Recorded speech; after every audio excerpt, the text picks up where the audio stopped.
প্রক্টাইটিস। প্রক্টাইটিস হচ্ছে large ইন্টেস্টিনের lower and এবং রেকটামের ভেতর দিকের একটা ইনফ্লামেশন, জাস্ট অ্যানাসের আগে। প্রক্টো মিন্স রেকটাম এবং আইটিস মানে হচ্ছে ইনফ্লামেশন। এই ইনফ্লামেশনটা যে কোনো কারণে হতে পারে, ব্যাকটেরিয়াল হতে পারে, কেমিক্যাল হতে পারে, ইনফ্লামেটরি বাউল ডিজিজের জন্য হতে পারে। যে কারণে ইনফেকশনটা হচ্ছে সেই কারণ অনুযায়ী এর নামকরণ করা হয়। এটা অ্যাকুয়েট এবং ক্রনিকও হতে পারে। ডিফারেন্ট টাইপ হচ্ছে সেক্সুয়ালি ট্রান্সমিটেড ইনফেকশন যদি হয় তাহলে বলা হচ্ছে ইনফেকশাস প্রক্টাইটিস।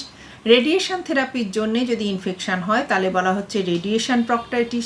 আলসারেটিভ কোলাইটিসের জন্য যদি হয় তাহলে বলা হচ্ছে আলসারেটিভ প্রক্টাইটিস। সিমটম কি? একটা অ্যানাস এবং রেকটামের মধ্যে একটা পেন থাকবে, পেটের বাঁ দিকে একটা খুব বেশি পেন থাকবে, ব্লাড এবং মিউকাস মিশ্রিত পটি হবে, সবসময় মনে হচ্ছে যে রেকটামটা যেন ভর্তি হয়ে গেছে, গেলেই হবে, কিন্তু হচ্ছে না। যখন বাউল মুভমেন্টটা হচ্ছে তখন ভীষণ পেনফুল হচ্ছে, সবসময় মনে হচ্ছে পটি হচ্ছে হবে কিন্তু হচ্ছে না। যখন বাউল মুভমেন্টটা হচ্ছে তখন ভীষণ একটা ব্যথা হচ্ছে, কনস্টিপেশন হতে পারে, ডায়রিয়াও থাকতে পারে।